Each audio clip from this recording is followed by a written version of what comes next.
Bom, agora eu tenho 3 equipamentos com transformadores que eu fiz. E aí eu me sinto um pouco mais seguro agora para poder falar disso, né? Apesar da gente ter feito eletromagnetismo na faculdade, na hora de fazer o cara é muito difícil. Essa é a máquina que eu tô usando, um amigo meu me deu. Então eu preciso de uma máquina dessa, rolo de AWG 36 ou 40. Recomendo, se você vai começar, comece com 36, porque o 40 é muito fininho, você já vai estar que tá dominando um pouco a máquina, né? Esses vernizes aqui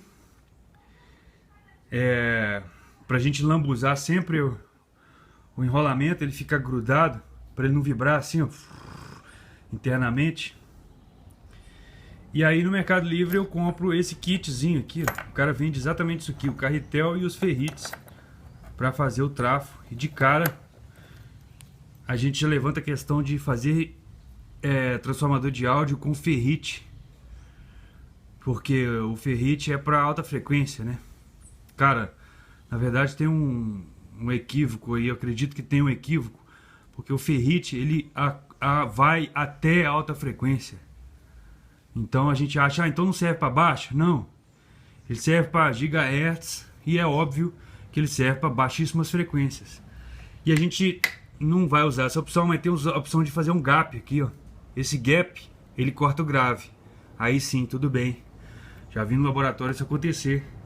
A gente colocar uma folha de papel aqui e enrolar com a fita isolante e o grave sumir, só por causa do gap.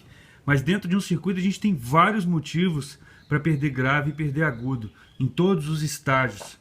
Então a gente não pode sair, foi isso, foi aquilo, tem que fazer um estudo muito complicado. No meu caso, eu cheguei no máximo até esse transformador, que eu dei 4.000 mais 4.000 voltas na parte que vai na válvula, na alimentação da válvula, das 7, e a saída eu fiz 3 enrolamentos de 500 para eu conseguir um volume ideal para mim, para o próximo estágio de circuito. E ele deu eu vou mostrar ali no quadro o que aconteceu. O que você tem que pensar é o seguinte: ferrite e áudio combinem muito, principalmente nos agudos. Você vai chegar lá tranquilo. O ferrite é para baixa frequência? Não, tem nada a ver isso, senão não existiria trafo toroidal de fonte, né? Fonte é 60 Hz, né? Só que o resto são conceitos que a gente acaba usando o ferrite para alta frequência, porque fica um transformador menor, porque o aproveitamento dele é muito maior, enfim. Então se você usar um ferrite para áudio, você faz pouca força e tem um excelente transformador. É lógico que eu nunca vou deixar de dizer que se você usar um Jensen no seu equipamento, um transformador de nome, você vai conseguir ter nome, vender o negócio e fazer a parada funcionar comercialmente muito mais fácil do que você fazer o seu próprio transformador. Eu que fiz, não sei o que. Então a gente fica meio duvidando da propriedade da pessoa, sacou? Por isso que começar com Jensen é bom. Bom, no exemplo lá, o que aconteceria é o seguinte, que esse transformador 8.000 voltas para sei lá quantas voltas, ele diminuiria a minha tensão de trabalho de pico aqui na senoidal de 50 para 5, né? E minha impedância na válvula, que é muito alta, de 30K para 300 ohms. Só que ele ofereceu uma carga em cima do áudio, em cima da válvula, do próprio circuito da válvula, que ele acabou cortando, fazendo um corte desse jeito aqui, ó. E aqui é 2K. Na verdade a gente deve ter encontrado com um filtro de grave e um filtro de agudo, e eu fiquei com o médio ali em 2K. Quando eu não usei 8.000 voltas, eu fiquei com esse filtro mais assim. Então ele melhorou para 8.000 voltas, fez assim, ou seja, tá errado o processo. A válvula tá errada, porque eu tenho esse transformador em outro circuito, que usa uma válvula antiga, uma válvula 6SN7, e funcionou perfeitamente, ou seja, a 12X7 é uma válvula que tem uma sensibilidade tal que não permite a gente usar ela como saída. Salvo só no reverb de mola, né? Mas a gente coloca duas 12X7 em paralelo. Não sei se vocês já viram isso. Mas aí reverb de mola também a gente não precisa de uma fidelidade tão alta, né, do som. O que você tem que entender é o seguinte, sobre carga. Toda vez que a gente faz algum equipamento, ele vai ter uma banda que trabalha, né? De trabalho seu. Então a gente tem uma frequência de corte aqui e uma frequência de corte aqui. Claro que no meu exemplo isso aqui estava tão próximo que fez, né, só ali nos 2K ali, então, ou seja, não dá para trabalhar com esse transformador. Essa frequência de corte ela tem que ser igual a 10 vezes a usual, né? Então se você calcular uma frequência de corte de 2 Hz e essa aqui para cima para 40K, você vai ficar bem tranquilo com esse miolo aqui. Quem nos dera se acontecesse isso, né? Mas esse miolo fica o quê? Linear, né? De 20 a 20K. Porque a intenção desse transformador não é colocar timbre. Pô, senão eu vou perder o grave ou perder agudo, sacou? Então isso não é legal. Eu prefiro botar timbre no meu equipamento, explorar os harmônicos da válvula, que são pares, e deixar o equipamento todo o mais linear possível, que depois a própria formação dele vai me dar, por exemplo, no equalizador, ele ficou meio assim no compressor. Ele ficou com um grave maior, ou perdeu... Não, aqui não tinha curva não, cara, aqui veio reto, assim, ó, reto e veio descendo. Ou seja, em 20 Hz eu não senti caindo o transformador de entrada, aqui no transformador de entrada aqui, eu não senti caindo o grave e ele caiu agudo, ou seja, eu acredito que seja realmente uma amplificação graças à válvula large plate espiral, mas large plate é a placa larga da válvula, placa muito larga, e está escrito no site que ela tem um low end, né? Então assim, funcionou perfeitamente, uma 12X7, né? LPS. Então o transformador, basicamente, como não existe teoria para transformador de áudio, não existe teoria para transformador de áudio, porque a corrente é desprezível. A gente tem uma corrente aqui, uma corrente nesse sentido e uma corrente nesse sentido, que ela é desprezível, então você não consegue colocar isso no cálculo. Você tem todos os outros valores, menos a corrente. Então o que você tem que fazer é descobrir o número de voltas ideal para o seu sistema, que faça essa frequência de corte ficar coerente no circuito. Não adianta você colocar uma frequência de corte 0,1 Hz e se gabar, porque vai acontecer que a sua impedância está muito alta, que o transformador está influenciando em cima da válvula. O que você vai ter? Ruído. Então, impedância alta, ruído.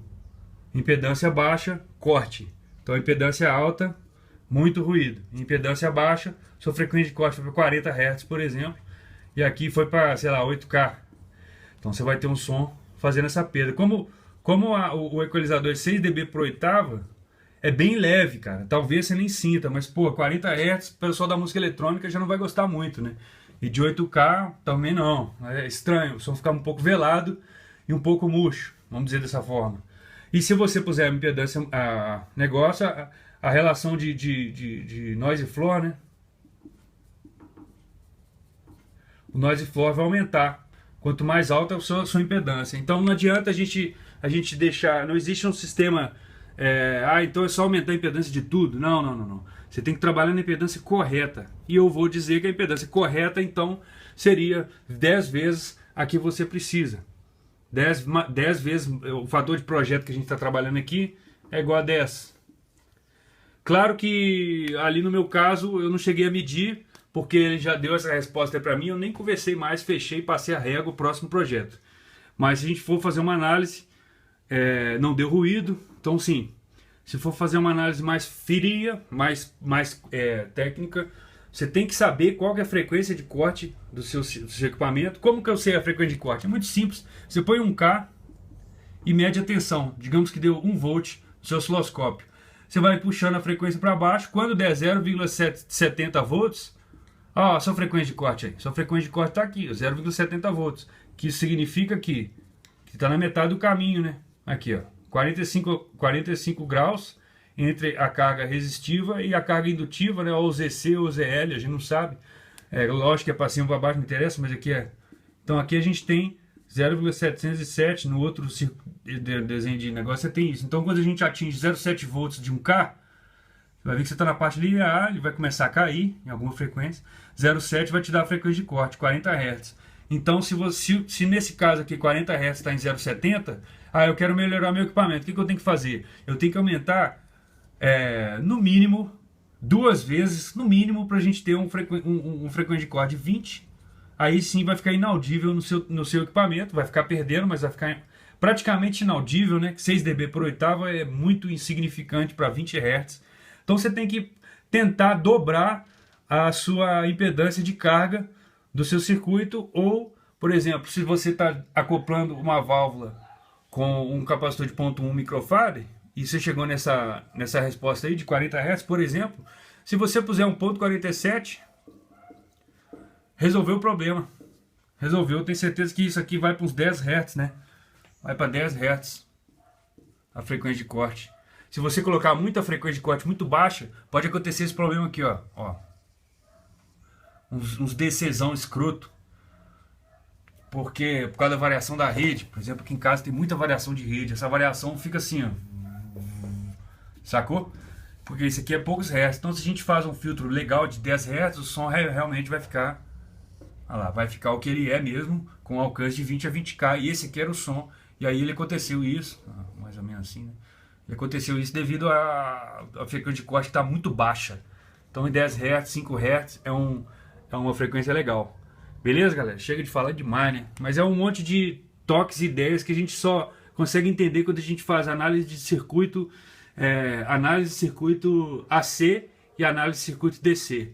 Fazendo uma análise de circuito AC, a gente chega nessas conclusões de filtro de corte e o quanto você precisa dar. No final, você dá 200 voltas, dá 1000 voltas no seu transformador, vai sacar com a frequência de corte. Putz, eu preciso aumentar esse transformador então 3 vezes. Então você dá, ao invés de 1000, você dá 3000, mede a frequência de corte de novo e vai tirar suas próprias conclusões, vai conseguir dimensionar o seu transformador para o seu equipamento de áudio. E depois você vai poder falar assim, é um transformador que ele aceita até 600 ohms desse lado, e do outro lado, lógico, se está 1:10, ele vai para 60K. E aí a gente bota numa válvula, por exemplo, e aqui eu botei um Shure-57, né? Dentro do seu circuito, aquele transformador, ele funciona para isso aqui. Porque você dimensionou e você fez isso aí para ele, e deu tudo certo. E vai dar um ganho de 10 para 1, né? 1:10, né? 1:10, ou seja, 20 log de 10 é igual a 100, né? 100 não. 100 vezes 20, 2 vezes 40 dB, né? 40 dB de ganho. Mais, né? 40 dB. Se a gente faz um transformador de 1:10 e mantém a impedância da válvula considerando que ela é máxima, né? É isso aí.